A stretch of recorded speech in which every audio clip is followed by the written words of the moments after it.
Hi అండి, welcome to కళా food blogs. ఈరోజైతే టమాటా ఎండుమిరపకాయ చింతపండు పచ్చడి ఎలా చేసుకుందామో చూసేద్దాం రండి. ముందుగా ఎండుమిరపకాయలు, జీలకర్ర, మెంతులు, ధనియాలు, ఒక అరకిలో టమాటాలు కడిగి సన్నగా తరిగి పక్కన పెట్టుకోవాలి. మెంతులు కొంచెమే తీసుకోవాలండి, ఒక 10 వరకు సరిపోతాయి. ఎక్కువ తీసుకుంటే చేదు తగులుతుంది. ఇప్పుడు ఎండుమిరపకాయలని దోరగా వేయించుకొని పక్కన పెట్టుకోవాలి. ఇప్పుడు మనం తీసుకున్నాం కదా ధనియాలు, జీలకర్ర, మెంతులు, అవి కూడా వేయించుకొని పక్కన పెట్టుకోవాలి. అదే బాణలిలో కొంచెం నూనె వేసుకొని ఇప్పుడు సన్నగా తరిగి పెట్టుకున్నాం కదా అరకిలో టమాటాలు, అవైతే వేసుకొని సిమ్లో పెట్టుకొని ఇలా గుజ్జులాగా వచ్చేటట్లుగా వేయించుకోవాలి. ఇలా వస్తే పచ్చడి చాలా టేస్ట్గా ఉంటుంది. ఇప్పుడు వేగిన తర్వాత చిన్న నిమ్మకాయ సైజ్ అంత చింతపండు తీసుకొని అందులో వేసుకొని సిమ్లో పెట్టుకొని మగ్గించుకోవాలి.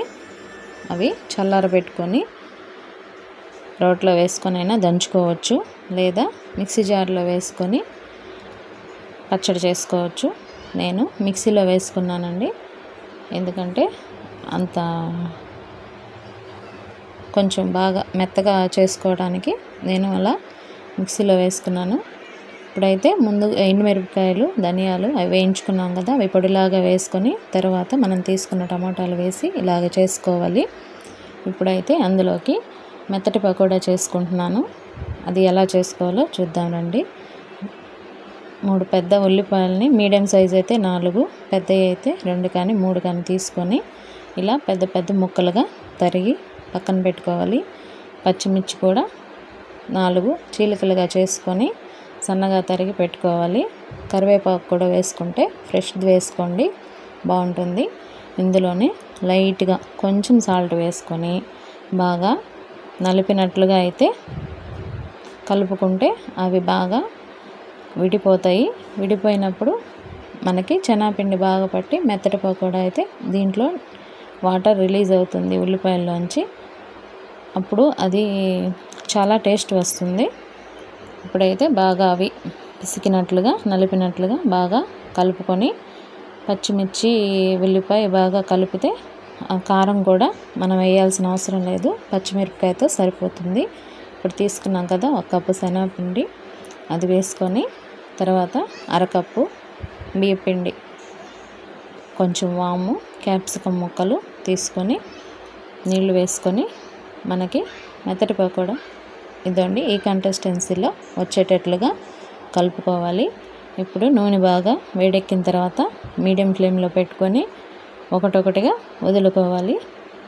వీడియోలో చూపిస్తున్నట్లుగా నూనె కాగిపోయింది. ఈ మాత్రం కాగినప్పుడు ఇలా వదులుకోవాలి. వదులుకొని అప్పుడే కదిలించకూడదు. మీకు ఆ నూనె వరకు ఎంత సరిపోతాయో అంత వదులుకోవాలి. వీడియోలో చూపించినట్లుగా నేనైతే ఇలా చేసుకున్నాను. మీకు బండి మీద పకోడీ ఎలా ఉంటుందో అలాగే వస్తుంది, టేస్ట్ చాలా బాగుంటుంది. ఇలా చేసుకున్నారంటే ఇందులో మళ్ళీ నేను కొంచెం సాల్టు, కొంచెం సోడా ఉప్పు వేసుకున్నాను. సోడా ఉప్పు వేసుకుంటే కొంచెం మెత్తగా ఉంటాయి, అలాగని మీకు ఇష్టం లేకపోతే వేసుకోవద్దు, స్కిప్ చేసేసేయండి సోడా ఉప్పు. ఈ మెత్తటి పకోడాలో ఇలా చేసుకుంటే అప్పుడు బాగా ఉంటుంది. సోడా ఉప్పు కొంచెం లైట్గా అయితే వేసుకోండి. ఇలా మంచి కలర్ వచ్చిన తర్వాత తీసి పక్కన పెట్టుకోండి. అదేవిధంగా నేను ఉన్న పిండితో అయితే మిగతా ఇవి చేసేసుకున్నాను. ఇలా పచ్చట్లోకి ఈ మెత్తటి పకోడా నంచుకుంటే చాలా బాగుంటుంది. పిల్లలకి ఇష్టమని నేను ఇలా చేస్తుంటాను. మీరు కూడా ఒకసారి ట్రై చేసి ఎలా ఉందో కామెంట్ చేయండి. వీడియో నచ్చితే లైక్ చేయండి. చూసారు కదా, చాలా బాగా టేస్ట్గా వచ్చాయి. మీరు ఒకసారి పిండిలో ఉప్పు చూసుకుంటే సరిపోతుంది. Bye bye. వీడియోనైతే మర్చిపోకుండా లైక్ చేయండి.